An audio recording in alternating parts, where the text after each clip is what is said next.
Hello students, अब हम discuss करेंगे 4 मोस्ट इम्पोर्टेंट क्वेश्चन एमसीक्यू। तो देखिए ध्यान से किस तरह से हम इनको सॉल्व करेंगे। तो जो हमारा सबसे पहला क्वेश्चन है, इसमें क्या पूछा गया है बेटा? इसमें पूछा गया है कि HCF of two number A and B is 14, then their LCM cannot be। तो बेटा इसको आप इस तरह से सोच सकते हैं कि आपके पास कोई भी दो नंबर है, उन दोनों नंबर का जो HCF होता है वो हमेशा LCM को कंप्लीटली डिवाइड करता है। तो अगर ये ए एंड बी का HCF है तो इन चार ऑप्शन में से जिसको 14 कंप्लीटली डिवाइड कर रहा है वो तो एलसीएम हो सकता है, और जिसको 14 डिवाइड नहीं करता वो एलसीएम नहीं होगा। देखिए 98 को अगर आप 14 से कैंसिल करेंगे तो 7 आएगा। 168 को आप 14 से करेंगे तो आपका कितना आएगा? 12 आएगा। और 154 को अगर आप 14 से करेंगे तो आपका आएगा 11। जबकि आपका 108 है, ये 14 से कंप्लीटली डिवाइड नहीं हो रहा है। तो जो ए एंड बी दोनों नंबर है उनका जो एलसीएम है वो क्या नहीं हो सकता? 108 नहीं हो सकता। So this is your correct answer. अच्छा, ये क्वेश्चन ऐसे भी पूछा जा सकता है कि ए एंड बी आपके पास कोई दो नंबर है जिनका एचसीएफ 14 है, तो एलसीएम कौन सा हो सकता है? तो चार ऑप्शन में से तीन ऐसे नंबर दे देगा जिनको 14 डिवाइड नहीं करेगा, और केवल एक ही नंबर ऐसा देगा जिसको 14 डिवाइड करेगा। तो उस केस में वो आपका आंसर हो जाएगा। चलिए नेक्स्ट क्वेश्चन देखिए, question number second. The given polynomial y is equal to F of X represent the graph of. आपको ये बताना है कि जो ये पोलिनोमियल है जिसका ग्राफ दे रखा है, इन चारों में से कौन सी पोलिनोमियल का ग्राफ है।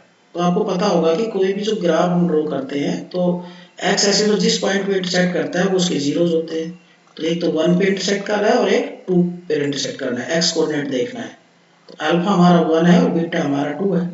तो अब अल्फा बीटा की हेल्प से हम क्वाड्रेटिक पोलिनोमियल बना सकते हैं। सम ऑफ जीरोस कितना होगा? इन दोनों का ऐड कर दीजिए, 1 प्लस 2 ये हो गया 3, और प्रोडक्ट ऑफ जीरोस होगा, इनको मल्टीप्लाई कर दीजिए 1 इंटू 2। तो आपका जो फाइनल जो क्वाड्रेटिक पोलिनोमियल होगा वो क्या होगा बेटा? वो होगा आपका X square sum of zeros, alpha plus beta और बी प्लस में प्रोडक्ट ऑफ जीरोस। ये फॉर्मूला होता है। तो एक्स स्क्वायर माइनस सम आपका 3 है, तो ये हो गया 3x, और प्लस प्रोडक्ट आपका 2। ये आपका पोलिनोमियल होगा। अब इसमें इक्वेशन दे रखी है, तो इस पोलिनोमियल के कोरस्पॉन्डिंग जो इक्वेशन होगी वो आपकी ये होगी। तो option A is your correct answer. चलिए क्वेश्चन नंबर थर्ड को देखिए बेटा। The given lines a1x plus b1x plus c1 is equal to 0, and दूसरा हमारे पास दे रखा है a2x plus b2y plus c2 is equal to 0 if a1 upon a2 is equal to b1 upon b2 not equal to then. तो आपको पता होगा बेटा ये कौन सी कंडीशन है? ये कंडीशन आपकी बेटा नो सॉल्यूशन की। यानी अगर आपके पास जो लाइंस दे रखी है उनमें x के कोएफिशिएंट का रेशियो एंड y के कोएफिशिएंट का रेशियो इक्वल हो, बट जो कांस्टेंट है वो उनका रेशियो इक्वल ना हो, तो उस केस में हमारे पास जो लाइनें होती है उनका जो ग्राफ होगा वो पैरेलल लाइंस होंगी, और लाइनें पैरेलल होंगी तो फिर क्या होगा? नो सॉल्यूशन होगा। आई होप क्लियर हो गया होगा। तो इसका जो करेक्ट आंसर होगा वो होगा ऑप्शन डी। अच्छा, अगर मान लीजिए x और y के कोएफिशिएंट का रेशियो इक्वल नहीं है, तो इस केस में क्या होता है बेटा? इस केस में लाइनें इंटरसेक्ट करती है और यूनिक सॉल्यूशन होता है, यूनिक सॉल्यूशन। और तीसरी कंडीशन भी आपको पता होगा कि अगर a1 upon a2 is equal to b1 upon b2 is equal to c1 upon c2, तो लाइनें कॉन्सिडेंट करेंगी, मतलब एक ही लाइन पे आएगी दोनों, और इनफाइनाइटली मैनी सॉल्यूशन होंगे, इनफाइनाइटली मैनी सॉल्यूशन। तो क्लियर बेटा। चलिए नेक्स्ट क्वेश्चन की तरफ चलते हैं, क्वेश्चन नंबर 4। इसमें बोला था क्वाड्रेटिक इक्वेशन हैज। तो हमें ये बताना है कि ये जो क्वाड्रेटिक इक्वेशन है इसके जो रूट्स होंगे वो किस तरह के होंगे। No real roots, two equal roots, two distinct root, और मोर देन टू रूट्स। तो आप इसमें ना डी निकाल के देख लीजिए बेटा, जिसको आप लोग डिस्क्रिमिनेंट बोलते हैं। तो ए यहाँ पर हमारे पास 3 है, बी हमारे पास -5 है, और सी हमारे पास है 7। तो यहाँ से जो डिस्क्रिमिनेंट निकालेंगे आप बी स्क्वायर माइनस 4ac, वो कितना आएगा? -5 का square minus 4a and c।